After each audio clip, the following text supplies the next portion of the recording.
তেলিয়ামুড়ার Khasia মঙ্গস্থিত BSF sector head অফিসের উদ্যোগে জওয়ানদের নিয়ে স্বেচ্ছায় রক্তদান শিবিরের আয়োজন করা হয়।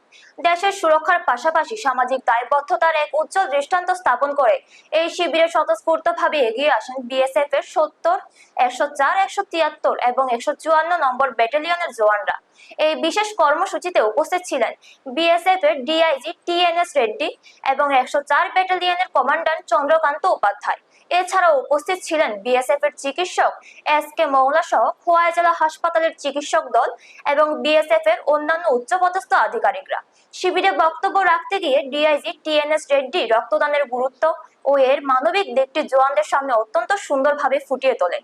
তিনি তার বক্তব্যে উল্লেখ করেন যে এটি একটি মহৎ সামাজিক দায়িত্ব। তিনি উপস্থিত সকলকে নিয়মিত রক্তদানে এগিয়ে আসার জন্য আন্তরিক আহ্বান জানান।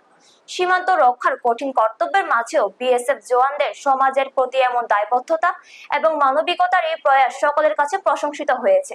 ব্যুরো রিপোর্ট, নিউজ তৎকাল 24।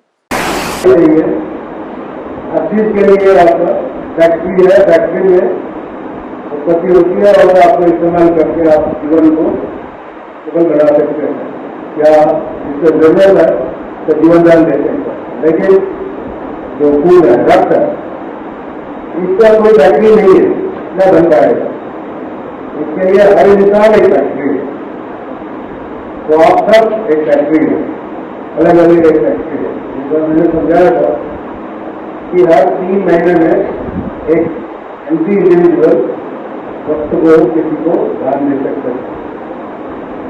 खास करके हम लोग जिम्मेदारी है जिनकी डाइटरी सप्लीमेंट अच्छी है और हेल्थ अच्छा है, तो आप इसको देने में बहुत अपने आप को सौभाग्यवान मानना चाहिए।